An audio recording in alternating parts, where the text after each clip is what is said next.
Hi everyone, so Path of Exile 2 Dawn of the Hunt has been out for nearly a week now, and there are some more patches coming, and generally pretty good patches, I gotta say. So a lot of people were pretty unhappy about the state of the game when it launched. The balance was kind of off, everything was kind of like hard and a slog for many people, and it seems like GG is trying to address this. There was this interview recently, you might have seen this, with Cizeran and Jonathan and Mark, the two game directors for Path of Exile 2. They talked about a lot of different things. I recommend you to go check it out if you have some time, just like listen to what they say, because there was like a really good discussion here. But well, now we actually see the fruits of their labor. There is two patches, well, like one patch, but with like two separate posts that they made here about the stuff that they are going to change or introduce, mostly as a result of this discussion or of other problems they have identified. And generally things are going to get better and easier for most people, I think. So you have a lot of different like individual skill buffs or build buffs here. So there are some mentions for specific classes even. But the overall theme is that stuff is getting a little bit more reasonable, especially throughout the campaign. For example, the one big pain point was that monsters like swarm you and they kind of rush you really fast, and many builds don't really have time to actually set up their combos, and then they get overwhelmed. And this is actually like a big pain point that they are trying to address now with this new update coming here, where they are generally taking a pass over all of the monsters in the game, and they are trying to identify, okay, which of those are a bit too fast. For example, they also made some stuff like here, the haste aura can no longer appear on enemies that are already fast, so that they don't get completely out of control, for example. Or they, for example, remove the like attack cancel animation that some monsters had, where they would stop their attack animation and then kind of just rush at you again in case you walk out of range. So now they say that the monsters will continue and finish their attack even if you're not in range anymore. So this allows you kind of like, run away and do your thing while they are just like swinging in the air, for example. And there's also a bunch of other mentions of like specific monster types that they are addressing here. So werewolves in Act 1, hunting stalkers, there's like, less randomized crabs that just blast you with like 1,000 projectiles in the hunting grounds. Bloom serpents, kind of the same thing here in the red whale. So a bunch of stuff like this, for example. And same here in Act 2, there are some monsters that like knock you back, the boulder ants in Titan Valley. So they are replacing those with other monsters. Firedon have like the same thing with the attacks that I just discussed. And in Act 3, there's also various enemies that knock you back. The dire tusk boar and the antlion charger, they are especially present in the jungle zones.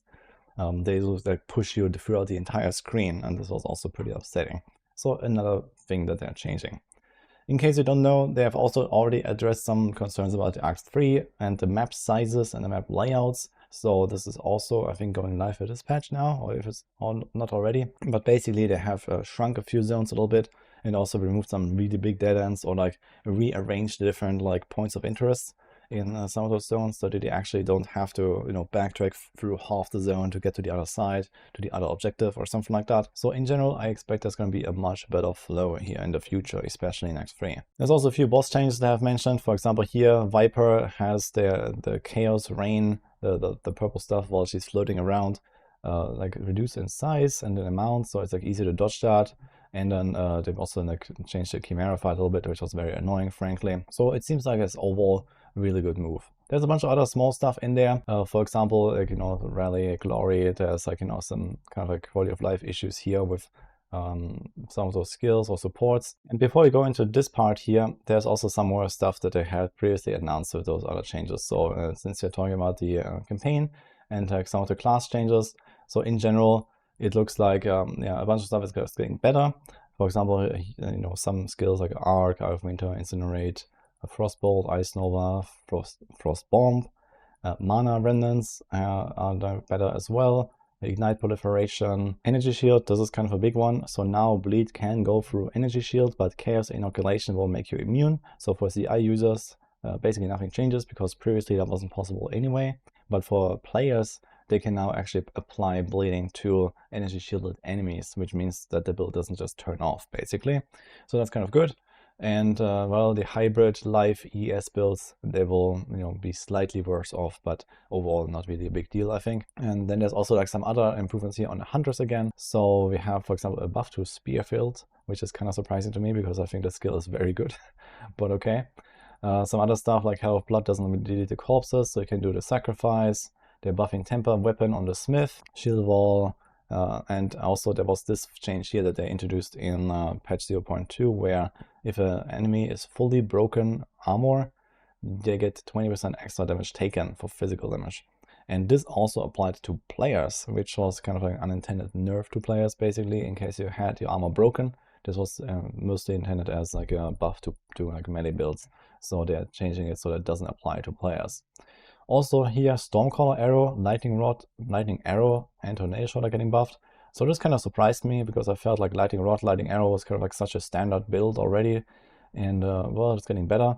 And Stormcaller Arrow is actually what I played last league, and that is also getting buffed pretty significantly. So I might revisit my old Ranger, maybe make an updated guide for that, so that sounds pretty cool. There's a new support gem coming called Inhibitor, which allows you to prevent a skill from consuming charges. So this is like a big thing, for example, for Barrage, plus some of the Hunter's Spear skills. So Barrage can consume frenzy charges, but with this you can force it not to, and then you can actually use the charge for what you want. So that could be a pretty nice thing. Some other like small changes that are nice here. Delirium changes. Another nice change here, Delirium now lasts longer, so that you have like a much more consistent, like kind of full map clear with Delirium up in case you're doing that. And they're also adding a lot of Artificer's Orbs. I think they said here in this other post it's going to be 12 guaranteed Artificer's Orbs throughout the campaign. Like this is probably like at least tripling or so the overall number of Artificer's Orbs that you're going to get in the campaign. And this allows you to just like socket your stuff more, put resistance runes, or you put some of the new runes here that casters are getting. So they're also reworking all the runes to actually have an effect for caster weapons, so for scepters and wands and stuff like that. We don't know the effects just yet, but I guess there's going to be a good bunch of stuff in there. I imagine, you know, some stuff like, you know, lightning damage for Storm Rune and so on. And then, you know, maybe some mana regen for the Mind Rune. So we'll see what the other effects are, but there's probably going to be some nice stuff to kind of like make your setup work better. And I guess in general, it just means like caster builds are a little bit better off overall, since it's just like straight up power creep. And lastly, another cool update that's coming is that rares in maps are now always displayed. So previously you always had to clear most of the map to get down to 200 monsters remaining, and then the rares would appear, and some of the other objectives like the breaches and stuff. And now this will just be shown from the start. So you don't have this issue that you like leave one guy in the corner and you just passed him and didn't see him or something like that. So you can now actually see right away where you need to go, which should make backtracking basically a thing of the past. So I'm quite excited for that. Overall, I gotta say, really good stuff. There's some more little things here. Now, overall, I gotta say, pretty good stuff. There's a few more little things here, but now let's talk about the future as well. So they said that whatever I just described is going live, well, on today, on the 10th of April. And there's going to be some more stuff soon, probably sometime next week. And these are the charm changes, stash affinity, and then Atlas bookmarks, all of which are pretty good as well. So for the charms, you need to know that we are getting the option to get up to 3 charms just as an implicit on builds starting in maps. So in tier 1 maps, you can find builds that can have up to 3. There's also like up to 2 somewhere in the middle of campaign. It's going to be a role that you can actually change with a Divine Orb. So not every build will have 3. But you now just get them basically, and you don't have to roll this anymore as a suffix, which was a kind of pain because this was extremely rare, and it just kind of made this whole like charm system pretty weird and obsolete. And now he's gonna have the ability to choose 3 charms. There's also going to be unique builds that have more than 3 charms, which they will update later on to actually give you more than 3. So that's also kind of interesting. So that's really cool, makes charms a lot better, and it just allows you to get like, you know, freeze immunity, stun immunity, ignite immunity, whatever you want basically. So this will help out a lot. And then we also have stash affinity, so they're adding like more stuff here, so you can like auto sort your loot a little bit better, which is very nice. And lastly, Atlas bookmarks. So you can now like choose a certain node on the Atlas and then bookmark it, up to 16 of them. And you can like jump back and forth, and it's going to be like little icons to find them again. So that's really cool stuff, because especially once you like grind through the end game, and then sometimes you find like a thing where you don't really want to spend time right now, but then you want to come back later, or there's like a citadel somewhere in the fog that you want to go back to at some point. This is really good. This is really something that was missing. and glad to see that they're finally introducing this. And that also pretty much sums it up here for what they are changing for now. So I think these are really good patches, really big patches as well. We're like less than 1 week into the league right now, and they're actually making some pretty significant updates here. So I'm really excited to see how this will go. And I do think that this will also mean that the rest of the league is probably going to be better received than it was at the start. A lot of people were upset. For me personally, it has been going pretty well. I have a level 94.5 hunters right now. It's been a blast for me, and I didn't really have a lot of issues because I guess the build was just OP or something. I mean, I have played pretty bad builds and know how much of a struggle it can be.